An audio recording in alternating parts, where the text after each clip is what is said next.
ಸಖತ್ ಟೇಸ್ಟಿಯಾಗಿರುವ 10 ನಿಮಿಷದಲ್ಲಿ ಮಾಡುವಂಥ ಮಂಗಳೂರು ಬೋಂಡ ತೋರಿಸ್ಕೊಡ್ತಾ ಇದ್ದೀನಿ.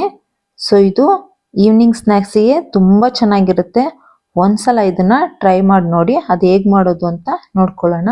ಇಲ್ಲಿ ಒಂದು ಬೌಲಿಗೆ 1 ಕಪ್ ಮೈದಾ ಹಿಟ್ಟು, ಅರ್ಧ ಕಪ್ಪು ಅಕ್ಕಿ ಹಿಟ್ಟು, ಇದಕ್ಕೆ ಚಿಕ್ಕ ಚಿಕ್ಕದಾಗಿ ಕಟ್ ಮಾಡ್ಕೊಂಡ್ರೆ ತೆಂಗಿನ ತುರಿ, ಈರುಳ್ಳಿ, ಹಸಿಮೆಣಸಿನ್ಕಾಯಿ, ಶುಂಠಿ, ಸ್ವಲ್ಪ ಸಕ್ಕರೆ, ಹಾಗೆ ರುಚಿಗೆ ತಕ್ಕಷ್ಟು ಉಪ್ಪು, ಕೊತ್ತಂಬರಿ ಸೊಪ್ಪು, ಸ್ವಲ್ಪ ಸೋಡಾ ಹಾಕೊಂಡು ಚೆನ್ನಾಗಿ ಮಿಕ್ಸ್ ಮಾಡ್ಕೋಬೇಕು.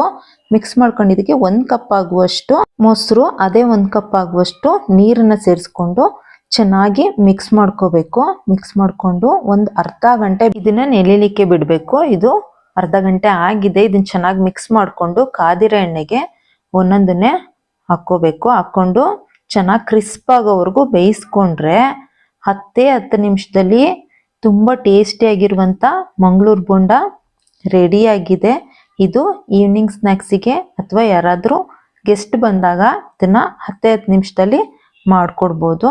ಸೊ ಇದು ನೇಹಾಸ್ ಕುಕಿಂಗ್ ಚಾನಲ್. ಸೊ ಪ್ಲೀಸ್ ನನ್ನ ಚಾನಲ್ನ ಸಬ್ಸ್ಕ್ರೈಬ್ ಮಾಡ್ಕೊಳ್ಳಿ, ಲೈಕ್ ಮಾಡಿ, ಹಾಗೆ ನಿಮ್ಮ ಫ್ರೆಂಡ್ಸಿಗೆ ಶೇರ್ ಮಾಡೋದನ್ನು ಮರಿಬೇಡಿ. ಮತ್ತೊಂದು ವಿಡಿಯೋದೊಂದಿಗೆ ಭೇಟಿ ಆಗ್ತೀನಿ. Thank you for watching.